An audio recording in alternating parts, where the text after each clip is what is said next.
Hi, I'm Katie with Strategic Healing Farms, and today I'm going to teach you how to make fermented pickles. And I'm finishing washing up the cucumbers from our garden, and you can see we've picked all sizes. But let's go out and I'll show you our garden. So now this is our garden where we grow a lot of our produce for the fermenting. And here we have a raised bed that's full. I think we have 7 or 8 cucumber plants in here.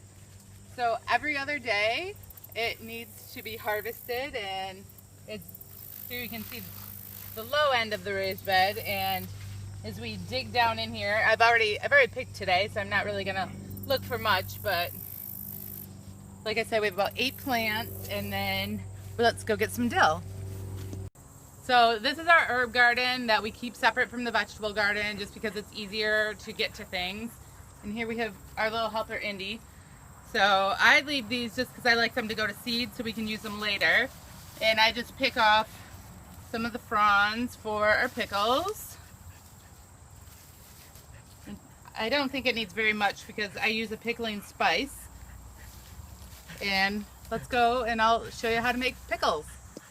Okay, so we're going to do a half-gallon jar today, but I'm going to finish with a quart just to show you. And I like to pick out the bigger pickles for the bottom so that you can pack them tightly. So we'll see this one right here, that shape, that's hard to work around. So this will either be for cucumbers in a salad or it's chicken food. We'll put this up with some of these other things. Hey, look at this. We grew an artichoke in Michigan.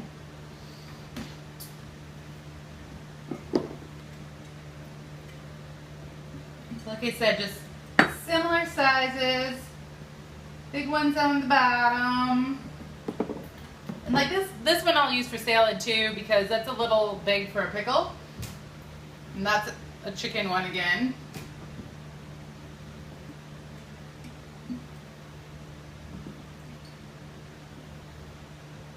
So let me show you one that I've already done. This was with all of our little baby pickles. I don't know if you can see inside there. And I have 2 rows going inside, and when you've packed them tightly enough, you can actually, I guess there's a little water left in there, you can actually turn it upside down, and this will keep whatever you're fermenting underwater. So we'll want to fill this right up to the brim with water so that the brine will help keep everything preserved and you won't lose any of your vegetable that you're pickling. So I've already measured out some pickling spices, and I'm just going to pour that in there, and it's about a tablespoon, and you can make your own or you can get a pre-made one. This is 2 tablespoons of salt. That's really the only thing I measure because the salt is what's important for the fermentation process. So my recipe is always 2 tablespoons of salt to 1 quart of water. And I have some fresh garlic that we grew in the garden. I think everything's better with garlic. And then I like to do some onion. And of course you can add whatever you'd like in. And then we have our dill. And then I'll pack this down in a little bit better, but like I was saying, you want to go right up to the rim with water now to fill it up. And if you want, I'm a big fan of apple cider vinegar. So if you want, you can add like a tablespoon or so of that, not a lot. Just a little. I love that flavor. And then we'll continue to go right up to the brim. I'll play with that later. But this is one that we already have done. So you can see that everything is under the liquid inside here. And you'll go from a new pickle to a nice fermented one. And I'll show you what else we're fermenting. This is our fermentation station. We have 3 levels going. By the end of the summer, I can't go much higher because I can't reach much higher.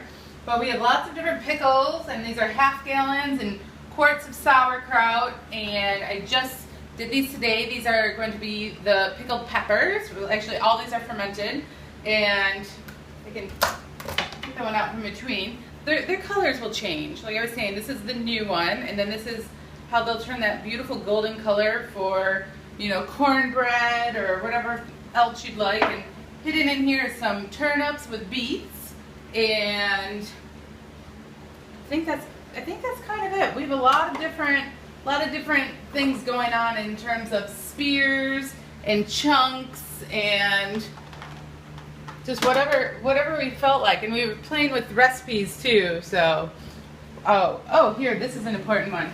This is grape leaves. We're actually going to do stuffed grape leaves. These I picked in the spring and we fermented. And I'm actually going to go right now and grab a grape leaf for the pickles we're working on, because that is what helps give you a crisp pickle. So, all right, thanks for joining us today. And there is how you ferment pickles. Just make sure you have at least 2 tablespoons of salt to your quart jar.